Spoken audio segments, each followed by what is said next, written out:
तो क्या कुछ कह रहे हैं नवीन जी? मैं कबीर पंथी हूं 120 साल से। अच्छी बात है, कोई किसी भी पंथ को मान सकता है। हम तो नवीन जय हिंद जी डॉक्टर अरविंद शर्मा के लिए कह रहे हैं, क्योंकि उन्होंने अपने इंटरव्यू में कहा था, अरविंद शर्मा ने, कि मेरा परिवार 120 साल से कबीरपंथी है। और मैंने कहा था कि डॉक्टर अरविंद शर्मा जी कबीरपंथी जरूर हैं। 12 कबीरपंथ चल रहे हैं कबीर जी के नाम से, जो कि नकली हैं, नकली। कबीर सागर को अगर डॉक्टर जी ने कभी खोल के देखा हो तो इस काल ने, शैतान ने चला रखे जीव को भ्रमित करने के लिए। तो डॉक्टर अरविंद शर्मा जी का जो परिवार है, उनके बाप दादा थे, वो उन 12 नकली कबीर पंथियों से नाम उपदेश प्राप्त हैं, जो कि मोक्ष नहीं दे सकते, मुक्ति नहीं हो सकती, यही भ्रमणा भटकना पड़ेगा 84 लाख योनियों में। असली कबीर पंथ केवल सतगुरु रामपाल जी का पंथ है, वर्तमान में 13वां कबीर पंथ है। और असली कबीर हिसार जेल में बैठे हुए सतगुरु रामपाल जी हैं। ये बातें फिलहाल मेरी थोड़ी सी अतिशोक्ति वाली लग रही होंगी, लेकिन ये 2028 युग परिवर्तन का समय है। देश के राजा तक को नानी याद आ जाएगी, नानी याद आ जाएगी। उस समय पूरा देश और दुनिया स्वीकार करेगी कि परमेश्वर कौन है, परमात्मा कौन है। तो ये बिल्कुल सही कह रहे हैं कि मंत्री जी अपने इंटरव्यू दे रहे हैं कि हम कबीरपंथी हैं। और आगे नवीन जी कह रहे हैं कि बाबा रामपाल का चेला कह रहा है कि वो नकली कबीरपंथी हैं। बिल्कुल नकली कबीरपंथी भाई, 1000 बार कहलवा ले, बिल्कुल नकली कबीरपंथी। अगर डॉक्टर अरविंद शर्मा या उनका परिवार सतगुरु रामपाल जी से उपदेश प्राप्त नहीं है, तो शो का शो नकली कबीर पंथ से जुड़े हैं भाई। तो परशुराम पंथी हैं, भोलेनाथ पंथी हैं, बजरंगबली पंथी हैं, खाटू श्याम पंथी हैं, सुभाष चंद्र बोस पंथी हैं, भगत सिंह पंथी हैं, आजाद पंथी हैं। हमारी अपनी सोच है, आप हो गए, अच्छी बात है। लेकिन उन्हीं के चेले ये कह रहे हैं ये तो नकली कबीर पंथी है। की तरह वह वीडियो दिखाइए। अब ये मुजदास का एक छोटा सा वीडियो दिखा रहे हैं। बिल्कुल सत्य है, मैंने कहा है, मैं स्वीकार करता हूं, और जो परम सत्य है और आने वाले समय में सबको मानना पड़ेगा। कबीर ने 3-3 पार्टी 4-4 पार्टी बदली है। ये मेरा तो है नहीं, मेरा तो कोई जानकार ना कोई। उनकी जयंती का प्रोग्राम था हरियाणा के रोहतक के पहरावर में, जहां पर हरियाणा के मुख्यमंत्री नायब सिंह सैनी भी आए थे। और भाई और बहनों, हरियाणा रोडवेज बसें 1 नहीं, 2 नहीं, 3 नहीं, 7 नहीं, 700 हरियाणा के मुख्यमंत्री ने 700 बसें हरियाणा रोडवेज की सतलोक आश्रम हरियाणा में, सतलोक आश्रम धनाना में भेज दी। अब सोचिए कितना बड़ा एग्रीमेंट हुआ होगा। हरियाणा की बीजेपी सरकार, ये तो आपने सुन लिया होगा। मैं तो कह नहीं रहा, ये ना मेरा रिश्तेदार, ना मेरा जानकार, ना मैं किसको जानता पहचानता। तो अरे आ जाओ, बाबा जी तो जेल में है।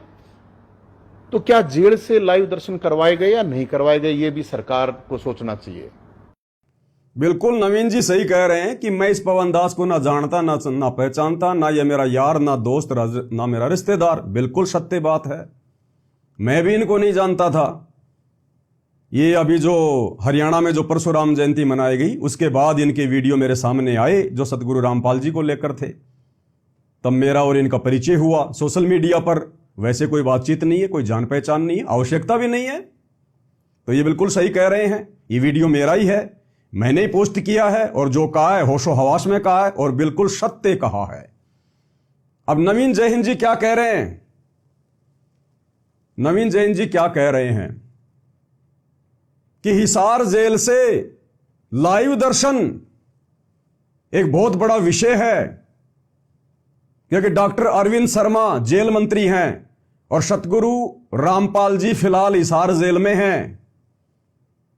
तो ये शक तो भाई बिल्कुल सही है। कोई भी आदमी विचार कर लेगा भाई कि संत रामपाल जी के जो फॉलोवर हैं या संत रामपाल जी का जो बेटा है, वो क्यों नहीं मंत्री जी के साथ में साठगांठ करेगा। भाई जेल मंत्री हैं डॉक्टर अरविंद जी, कुछ भी करवा सकते हैं, कुछ भी कर सकते हैं।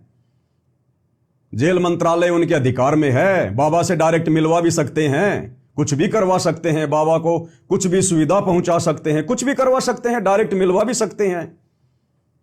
तो कोई बड़ी बात नहीं। सतगुरु रामपाल जी का बेटा तो इस लालच में मंत्री जी से संपर्क करेगा ही करेगा, बनाएगा, और उन्होंने बना लिए। लेकिन ये सवाल ये उठा रहे हैं, क्या 2-2 घंटे हिसार जेल से, जेल के नियम और कायदों के अनुसार क्या सतगुरु रामपाल जी लाइव आ सकते हैं क्या? भाई 10 मिनट तक तो वीडियो कॉल हो सकती है, प्रशासन की तरफ से सुविधा है। रोजाना 10 मिनट का वीडियो कॉल तो हो सकता है, वो तो सभी कैदियों को सुविधा है।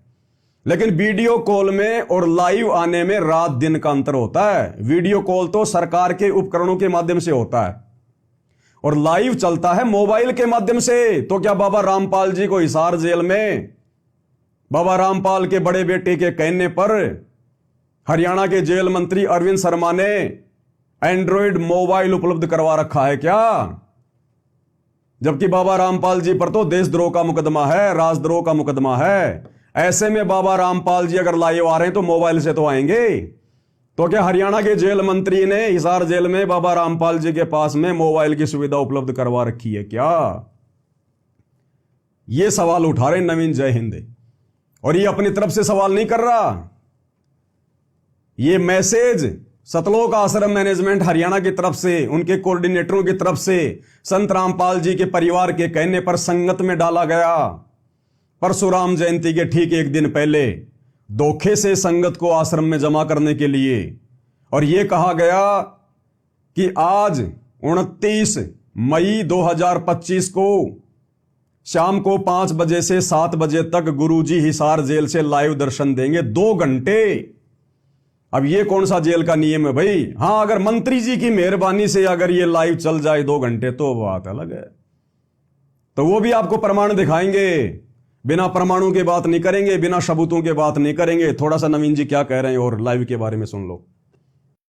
आपका आपत्ति क्या है? आपका आपत्ति क्या है? क्या किया?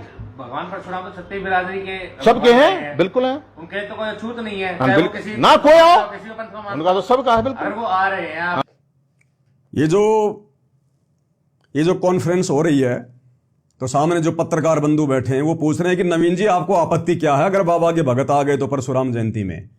अगर मंत्री जी के रैली में बाबा के भगत आ गए तो आपको आपत्ति क्या है? कोई भी आ सकता है भगवान परशुराम की जयंती में। तो नवीन जी कह रहे हैं कि हाँ जी कोई भी आ सकता है, कोई दिक्कत नहीं है। तो नवीन जी तो कह सकते हैं ये बात, लेकिन बाबा रामपाल जी के भगत नहीं कह सकते, क्योंकि बाबा रामपाल जी का आदेश उनके भक्तों को नहीं है परशुराम की जयंती में जाने का। किसी की भी जयंती में जाने का, वो चाहे दयानंद की जयंती हो, चाहे परशुराम जी की हो, चाहे श्री रामचंद्र की हो, चाहे श्री कृष्ण जी की हो।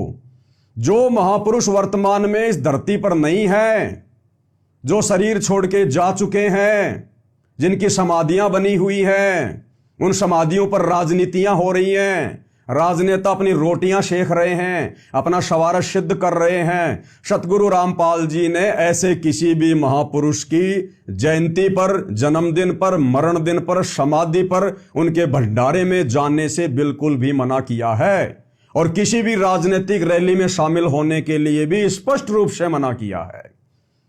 तो बिल्कुल सतगुरु रामपाल जी के अंध भक्तों को परशुराम की जयंती पर नहीं जाना चाहिए था। ये मैं पवन दास सीना ठोक के कह रहा हूं, नहीं जाना चाहिए था। और जितने भी लोग गए हैं वो मंद बुद्धि हैं, नालायक हैं। वो अपने गुरुजी के सत्संग नहीं सुनते, प्रवचन नहीं सुनते कि गुरुजी ने क्या करने के लिए मना किया है और क्या करने के लिए नहीं किया है। सब अपनी मर्यादा तुड़वा कर आए हैं गुरुजी के वचन के विरुद्ध उस रैली में जाकर। रहे हैं आप तो वहाँ भंडारा खा रहे हैं। हाँ, अच्छी बात है। तो इसमें आपत्ति क्या है? आपत्ति मैं थोड़ी कहूँ, ये वीडियो देखी नहीं गया आपने, मैंने सुनाई थी, शायद आप लेट आए हो। वो पत्रकार बंधु कह रहा है कि वहां पर भंडारा खा रहे थे बाबा रामपाल के भगत, तो इसमें क्या आपत्ति है? नवीन जी कह रहे हैं आपत्ति नहीं है, लेकिन बाबा रामपाल के विधान अनुसार आपत्ति है हमें। बाबा रामपाल जी ने हमें किसी भी देवी देवता के भंडारे में, किसी के मरने के बाद जो भंडारा किया जाता उसके खाने में, किसी राजनीतिक रैली के भंडारे में हमें बिल्कुल जाने से और खाने से मना किया है। इसका एक बहुत बड़ा कारण है, क्योंकि जब आप ऐसे भंडारों में जाते हैं, मीठा मीठा पानी पीते हैं, बढ़िया बढ़िया भोजन खाते हैं, आप भोजन नहीं खा रहे, आप भंडारा करवाने वाले के पाप खा रहे हैं, पाप। इन भंडारों की शुरुआत कैसे हुई आप लोगों को पता है क्या? अरे पहले के समय में जब बहुत ज्यादा आपत्ति आदमी पे आती थी तो वो क्या करते थे? अपने गुरुजनों के पास जाते थे, क्योंकि ऐसे समय में जो सलाह मशवरा होता था अपने गुरुजनों से होता था। धार्मिक गुरुओं के पास जाते थे, उनको अपनी समस्या बताते थे। तो धार्मिक गुरु धर्मशास्त्रों से परिचित होते थे, उनको पता होता था कि इस आदमी पर अगर कोई आपत्ति आई है, कोई समस्या आई है, तो इसके पाप कर्म बढ़े हुए हैं, पाप कर्मों के कारण इंसान पे दुख आता है, परेशानियां आती हैं। तो वो उनको सलाह दिया करते थे कि आप भंडारा करो, भंडारा। ज्यादा से ज्यादा लोगों को भंडारे में इनवाइट करो। जितने ज्यादा लोग तुम्हारे पाप का अन्न खाएंगे उतना ही ज्यादा भार ये पाप तुम्हारे सिर से उतरेगा, क्योंकि खाने वाले उसी अनुपात में तेरे पाप बंटवारे, तेरे पाप। तो लोगों ने कहा जी भंडारा हम कैसे करें, हम लोग जो है किस नाम से करें? बोला देव देवताओं के नाम पे करो। आप जिसको अपना इष्ट मानते हो, जिसको आप पूजते हो, उसके नाम पे भंडारे करो। किसी ने हनुमान जी के नाम पे कर दिया, किसी ने श्याम जी के नाम पर कर दिया, किसी ने अपने दादा के नाम पर कर दिया, किसी ने किसी महापुरुष के नाम पर भंडारा रख दिया। और उनका मकसद क्या होता था? अपने पाप कर्मों को हल्का करना। आप जैसे देख रहे हैं बाबा श्याम जी के भंडारे में लोग जाते हैं, पैदल यात्रा में लोग जाते हैं। अरे एक आदमी तो घर से झंडा लेके पैदल जा रहा है, किस लिए? पुण्य प्राप्ति के लिए, ताकि मेरे कार्य सिद्ध हो जाएं, बाबा मेरे ऊपर मेहरबानी करे। और एक आदमी जा नहीं रहा, अपने घर के आगे टेंट लगा के भंडारा लगा रहा है। तो दोनों का मकसद क्या है? लाभ प्राप्त करना, पुण्य प्राप्त करना।